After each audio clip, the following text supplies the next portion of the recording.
Hi hello அனைவருக்கும் வணக்கம். இன்றைக்கி நம்ம என்ன பார்க்க போகிறோம் அப்படின்னா காடை கிரேவி தான் பார்க்க போகிறோம்.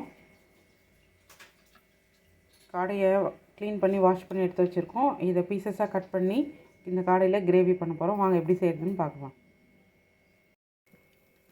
காடையை வாஷ் பண்ணி எடுத்து வச்சுருந்தேன்னா அதை பீசஸாக கட் பண்ணி எடுத்து வச்சுருக்கேன். இதுக்கு தேவையான பொருள் பார்த்திங்க அப்படின்னா 1 டீஸ்பூன் மிளகு, 1 டீஸ்பூன் சோம்பு, 1 டீஸ்பூன் ஜீரகம், ஒரு 3 குட்டி குட்டியாக சைஸில் பட்டை, ஒரு 4 கிராம்பு, ஒரு சின்னதாக அன்னாச்சி பூ, 2 வரமிளகா. இதில் மல்லியும் போட்டு நீங்கள் வறுத்துக்கிறதுனா வறுத்துக்கலாம். என்கிட்ட நான் மல்லி வறுத்து பவுடர் பண்ணி வச்சுருக்கேன்றனால மல்லி பவுடர், இஞ்சி பூண்டு பேஸ்ட்டு, 2 ஆனியன், 2 தக்காளி, அவ்வளோதான். ஃபஸ்ட்டு இந்த வறுக்கிற பொருள் எல்லாத்தையும் என்ன பண்ண போகிறோம் அப்படின்னா ஒரு பேனில் போட்டு பொன்னிறமாக வறுத்து நம்ம மிக்ஸி ஜாரில் போட்டு அரைக்க போகிறோம்.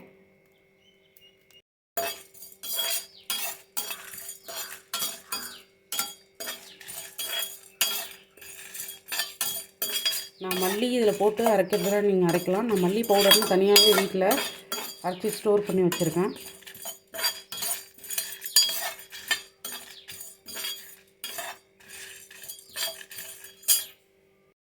இந்த மாதிரி லைட்டாக வெடித்து லைட்டாக செவந்த மாதிரி வரும். இந்த ஸ்டேஜில் நம்ம எடுத்து அரைக்க போயிடலாம். மிக்ஸி ஜாருக்கு மாற்றிடுவோம். சூடு ஆறுனதுக்கப்புறம் அரைச்சிக்கலாம்.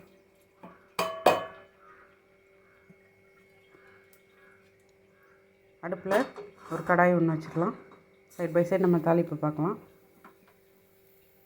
கடாய் வச்சு எண்ணெய் ஊற்றிருக்கோம். எண்ணெய் காஞ்சதுக்கப்புறம் பொடியாக கட் பண்ணி வச்சுருக்க 2 வெங்காயம்,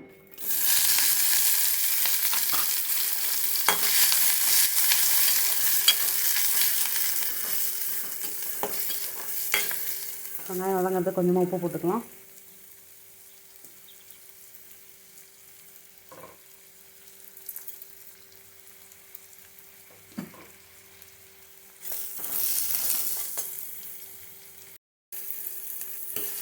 வெங்காயம் நல்லா கண்ணாடி பதம் அளவுக்கு வதங்கிடுச்சு. இப்போ இஞ்சி பூண்டு பேஸ்ட்டு 2 டேபிள் ஸ்பூன்,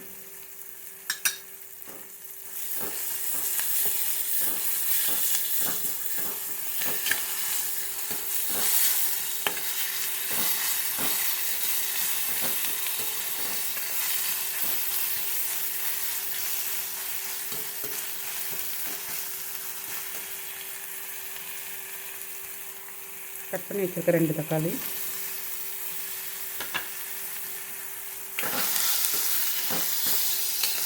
தக்காளி நல்லா வதங்கட்டும்.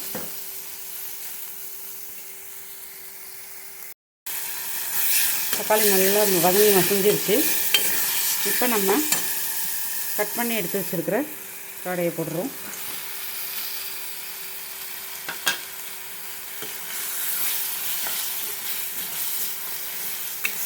இதை அப்படியே மூடி போட்டு ஒரு 5 நிமிஷம் வதங்கட்டும் மூடி வச்சுருங்க.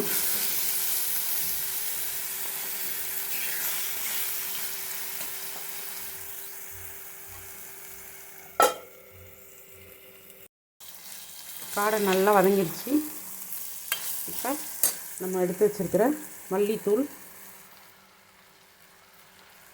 நம்ம வறுத்து பொடி பண்ணி எடுத்து வச்சுருக்குறோம்ல மிளகு, ஜீரகம், சோம்பு, பட்டை, கிராம்பு, இந்த பொடி போட்டுக்கிறோம்.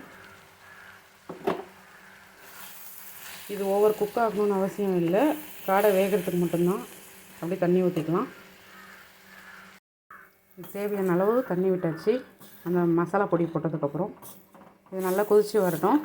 கொதித்து வந்ததுக்கப்புறம் கொஞ்சமாக தேங்காய், ஒரு 4 பீஸ் முந்திரி அதில் போட்டு அரைச்சி ஊற்றுனீங்கன்னா டேஸ்ட்டாக இருக்கும். இல்லை வேண்டான்னு நினச்சிங்கன்னா இப்படியும் இறக்கிடலாம்.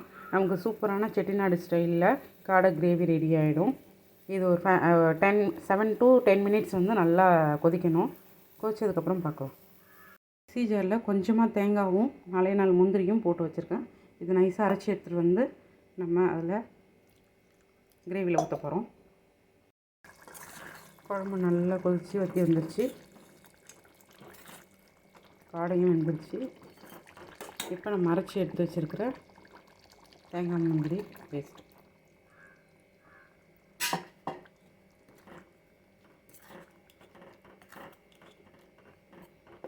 ஒரு 5 நிமிஷம் கொதிக்கிட்டோன்னா கொத்தமல்லி தூவி இறக்கிற வேண்டியதான்.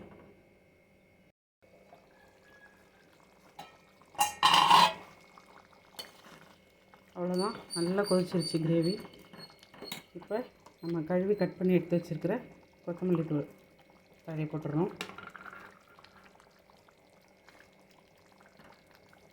அவ்வளோதாங்க, நல்லா சுட சுட சூப்பரான செட்டிநாடு ஸ்டைல் காடை கிரேவி ரெடி ஆகிடுச்சு.